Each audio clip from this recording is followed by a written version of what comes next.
Now let's talk about what this is all dissolved in, the solvent. Now it's important for us to use a polar solvent. That's because we have a lot of species that are charged. Our nucleophiles often have a negative charge. Our bases will often have a negative charge. So we're going to need a polar solvent, but we get a choice. We can either choose a polar solvent that has protons that it can either give or accept, or we can choose a solvent that's polar but doesn't have that. So we call that polar protic for the ones that have protons available.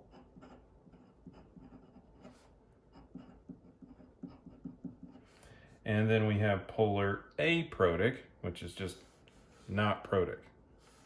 So let's first we'll talk about polar protic ones. So these are your alcohols, and water are probably the best examples of polar protic solvents. And water. And let's talk about what our polar aprotic solvents are, and then we'll discuss what these actually do in the solution.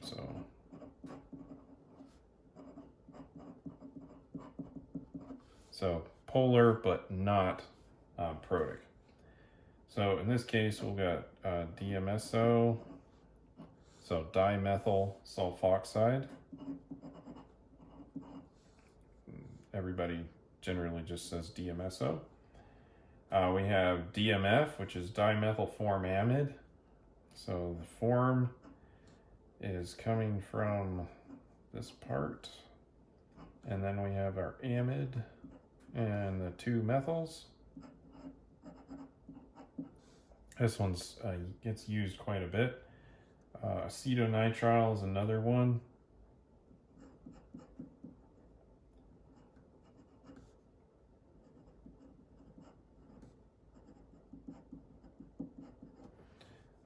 I'm not aware of an abbreviation for that one. And we could use something that's similar to DMF, but we just substitute this for a carbon, and that would be in dimethyl acetamide. But all of these would be aprotic. These are protic. Basically, protic means that one of these protons could come off, or it's more likely to react with a base.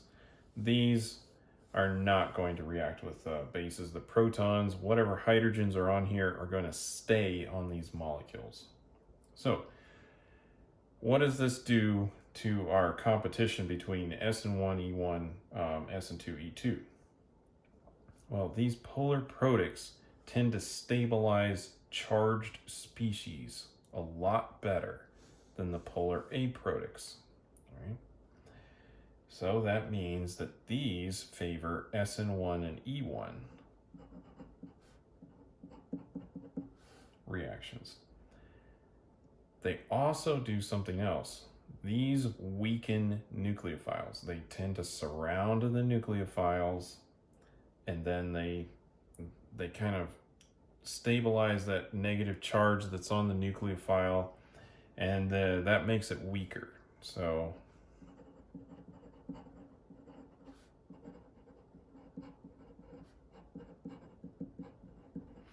and if you recall, if we weaken the nucleophile, that will promote SN1 because the nucleophile is not in the rate determining step.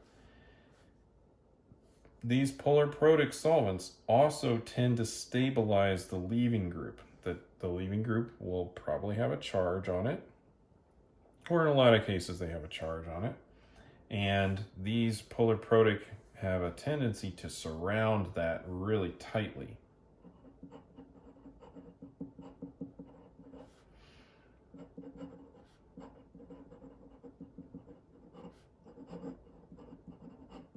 So if we stabilize the leaving group, that will just make it a little bit easier for it to come off. And remember, if we have a leaving group that's easier to come off, that's going to promote the E1 or SN1 reactions. Now, if polar protic solvents are good for SN1 and E1, polar aprotic solvents are good for SN2 and E2.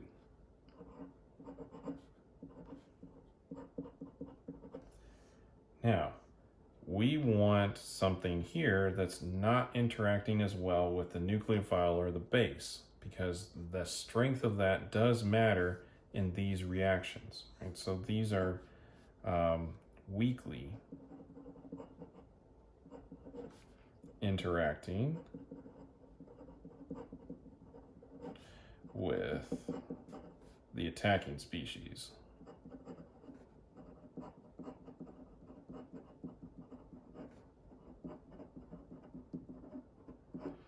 Which makes these a lot easier to go bimolecular. So we need that strong species to come in and force the reaction to happen. Now, there's another interesting thing that happens when we have protic solvents. When we have a protic solvent, the nucleophilicity order changes. So, in a protic solvent, the more concentrated the negative charge is, the more that the solvent is going to associate with that negative charge. And it's going to stabilize it more, which means it'll be a worse nucleophile. So what is a very strong nucleophile in a polar aprotic solvent will become a weaker nucleophile in a polar protic solvent. So I suppose I should write that up here.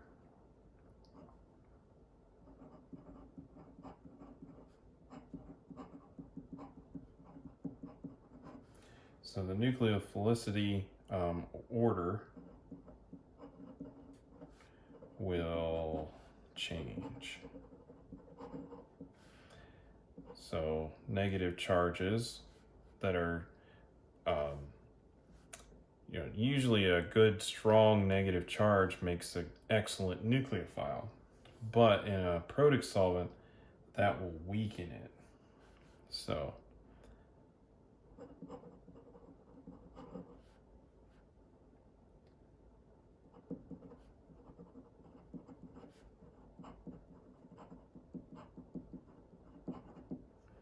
the negative charge is more stabilized. So in a polar protic solvent, neutral or more stabilized negative charges are more nucleophilic than you might expect. So like a bromide is a lot better nucleophile in a protic solvent than a chloride is, because a chloride has a more concentrated charge on it, and a bromide is a more diffuse charge. And so the solvent just associates less with the more diffuse charge, making it a little bit more accessible for the attack.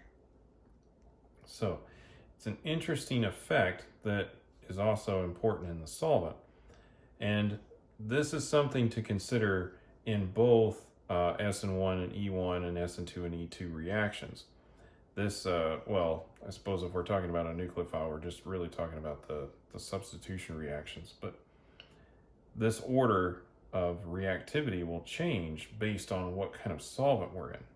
So we can use that to our advantage when we're helping design something. And the solvent effect for whether it's protic or aprotic is going to be a bit secondary to whether it's a primary, secondary, tertiary carbon or some of these other bigger effects. So we can use that to help the reaction out. So that's just a little bit about how the solvent can affect things. And keep in mind that something that's a great nucleophile in an aprotic solvent may not be as good of a nucleophile in a protic solvent, and vice versa.